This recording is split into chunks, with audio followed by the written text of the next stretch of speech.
Hello.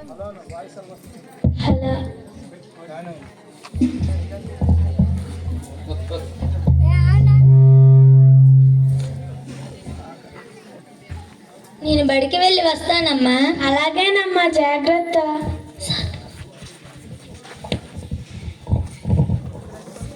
రెడీనా? పద పోదాం. ఏంటి జ్ఞానేశ్వరి, ప్రతిరోజు అమ్మ పాదాలకు దండం పెట్టి మరీ వస్తావు? అమ్మ మొదటి దైవము ఆవు పాలు మధురము అని మన తెలుగు మాస్టర్ చెప్పిన ఆటపాట మర్చిపోయావా? మా అమ్మే నాకు అన్నీను. నేనైతే మా మమ్మీకి డాడీకి ముద్దు పెట్టి మరీ వస్తాను. ఎవరి ఇష్టాలు వారివి. నాకైతే మా అమ్మ ఆశీర్వాదం తీసుకోకపోతే నా మనసు అస్సలు కుదురపడదు. సరే పద. ఈరోజు మన పాఠశాలలో జరుగుతున్న మెగా పేరెంట్ టీచర్ మీటింగ్ 2 గంటలకి సీఎం చంద్రబాబు గారు వస్తారంట. మనతో ముఖాముఖిలో పాల్గొంటారంట. భలే సరదాగా ఉంటుందిలే, పద. విద్య, నీకు తల్లికి వందనం పథకం కింద డబ్బులు వచ్చాయా?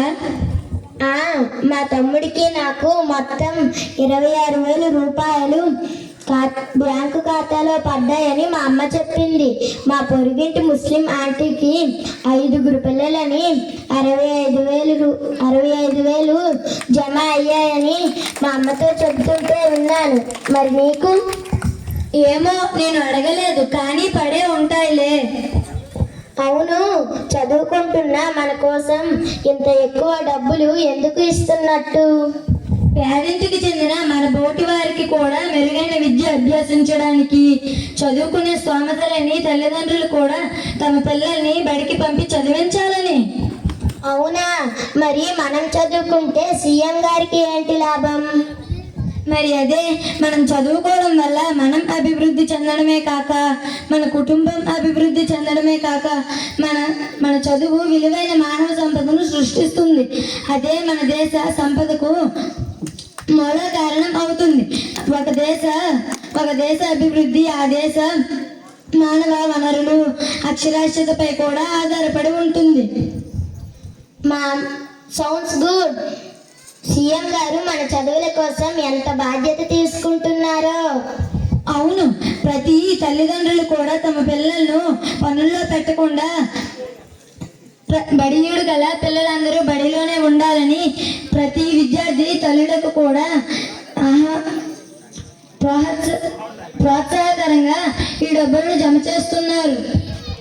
మా అమ్మ నాకు ఆ డబ్బులతో notebooks, drawing books, playing kits, బడికి పోవడానికి సైకిల్ కూడా కొన్నది. మా అమ్మ కూడా నాకు ఆ డబ్బులతో గిటార్ నేర్పిస్తానని, భరతనాట్యం క్లాసులకు పంపిస్తానని చెప్పింది.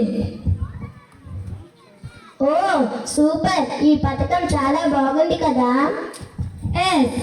మన ప్రభుత్వ బడిలో సన్నబియ్యంతో కూడిన మిడ్ డే మీల్, రాగి జావా, చెక్కీలు, గుడ్లు, సర్వేపల్లి రాధాకృష్ణన్ విద్యార్థి మిత్ర కిట్స్, ఉచిత వైద్య పరీక్షలు లాంటివి నిర్వహిస్తూనే ఇంకా విద్యార్థుల అవసరాలు ఏవైనా ఉంటే తీర్చమని ప్రతి తల్లి ఖాతాలో 13,000 రూపాయలు జమ చేస్తున్నారు. పర్ఫెక్ట్. దీనివల్ల ప్రతి తల్లిదండ్రులు తమ పిల్లల్ని బడికి పంపి ఇంటర్మీడియట్ వరకు పైసా ఖర్చు లేకుండా చదివించగలిగి నిరక్షరాస్యత నిర్మూలనకై శతవిధాలు శ్రమిస్తున్నారు. మా అమ్మ ఆ డబ్బులతో నన్ను ప్రైవేట్ పాఠశాలకు చేర్పిస్తానన్నది. నేను ఒకటి చెప్పా, నేను ప్రభుత్వ బడికి తప్ప వేరే బడికి పోనని. ప్రైవేట్ స్కూల్స్కి పిల్లలను పంపించడానికి తల్లిదండ్రులు తమ హోదాలలో ఫీల్ అవుతున్నారు తప్ప అక్కడ చదువులు ఏమీ బాగోవడం లేదు. బాగా చెప్పావు. చదువు, ఆట పాట, స్వేచ్ఛ, ఒత్తిడి లేని చదువులు కేవలం ఉండేవి ఈ ప్రభుత్వ బడిలోనే కదా.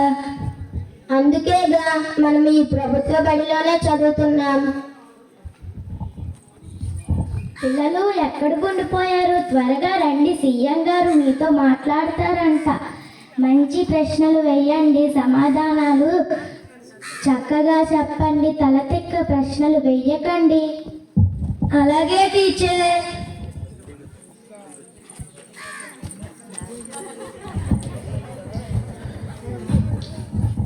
ఈ మెగా పీటీఎంకి విచ్చేసిన అందరికీ నమస్కారాలు.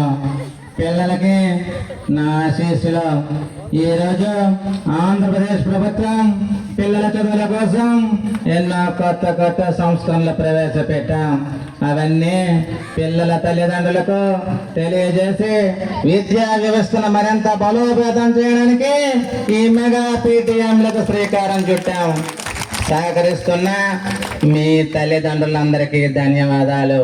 ముందుగా మనం చెప్పుకున్నట్లుగా ఒకరిద్దరు పిల్లలు నాతో మాట్లాడే అవకాశం ఇస్తాను. ఏం పిల్లలు, మీరు సిద్ధమేనా? మేము సిద్ధమే సార్. ఓకే, అడగండి. సార్, నాది ఒక ప్రశ్న. సార్, నాకు మంచి ఇంజనీర్ కావాలని ఉంది. దానికోసం ఏం చేయాలి?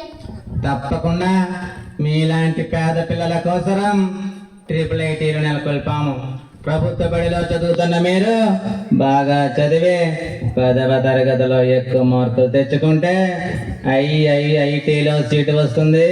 పైసా ఖర్చు లేకుండానే మంచి ఇంజనీర్ అవుతారు. ఏం తమ్ముళ్ళు? Okay, next. సార్, మేము డిగ్రీలు పీజీలు చదవాలనుకుంటే ఫ్రీగానే చదివిస్తారా? తప్పకుండా మీరు ఫ్రీగానే చదువుకోవచ్చు. మీరు కట్టే ఫీజు రీఎంబర్స్మెంట్ ఇస్తాము. ఉచిత వసతి సదుపాయం కూడా కల్పిస్తాం. సార్, మీరు ఏమీ అనుకోనంటే నాది ఒక చిన్న ప్రశ్న. అడుగు తల్లి. మీరు ప్రభుత్వ బడిలో బలోపేతం చేయడానికి కేవలం ప్రభుత్వ బడిలో చదివే పిల్లలకే తల్లికి వందనం డబ్బులు ఇస్తున్నారు. అదే ప్రైవేట్ స్కూళ్ళలో చదివే పిల్లలకి ఆ డబ్బులు ఇవ్వకపోతే ప్రైవేట్ స్కూళ్ళలో ఉన్న పిల్లలు మన స్కూల్కి వస్తారనే దిశతో ఆలోచించారా సార్? ఇప్పుడే మంచి ప్రశ్న అడిగింది. చిన్న పిల్లవైనా చక్కన ప్రశ్న వేశావు తల్లి. చాలా మంది మనసులో ఉండే మాట నీవు నిర్భయంగా అడిగావు. Good question. చాలా మంది పేరెంట్స్ కేవలం ప్రైవేట్ స్కూలు మోజుతో మాత్రమే పిల్లల్ని ప్రైవేట్ స్కూల్కి పంపిస్తున్నారు. మన ప్రభుత్వ బడిలో ఆంగ్ల మాధ్యమం కూడా ఉంది. విద్యార్థులైన అనుభవజ్ఞులైన పూర్తి స్థాయి ఉపాధ్యాయులు ఉన్నారు. మన ప్రభుత్వ ఉద్దేశం అందరు పిల్లలు 100% అక్షరాస్యత సాధించాలి. వారు ఏ పాఠశాలకు వెళ్ళినా సరే మన ప్రభుత్వ పాఠశాల పిల్లలకు సమకూర్చిన సదుపాయాలు కానీ ఏవి కానీ ప్రైవేటు పాఠశాలల్లో లేవు. మీలాంటి చక్కని వాతావరణం కానీ ఆట స్థలం కానీ చదువులు కానీ రోజు రోజుకి ప్రభుత్వ బడుల్లోకి ప్రైవేట్ స్కూల్స్ నుండి పిల్లలు వస్తున్నారు. ఈ ప్రభుత్వ బడుల పట్ల ఆకర్షితులు అవుతున్నారు. ఇంకా వస్తారు కూడా. ఆ ప్రయత్నంలో మన ఉపాధ్యాయులు కూడా చొరవ చూపాలి. మీకోసరం తమ్ముళ్ళు, మీకోసరం, మీ పిల్లల భవిష్యత్తు కోసరం, ప్రభుత్వ బడుల బాగు కోసం ఏమైనా చేయడానికి మన కూటమి ప్రభుత్వం సిద్ధంగా ఉంది. పోటీ పడి నెగ్గాలి, అంతేగాని పోటీయే లేకుండా నెగ్గాలనుకోకూడదు. All the best. మళ్ళీ డిసెంబర్లో జరిగే మెగా పీటీఎం 3.0లో కలుద్దాం. జై విద్యాంధ్రప్రదేశ్. జై విద్యాంధ్రప్రదేశ్.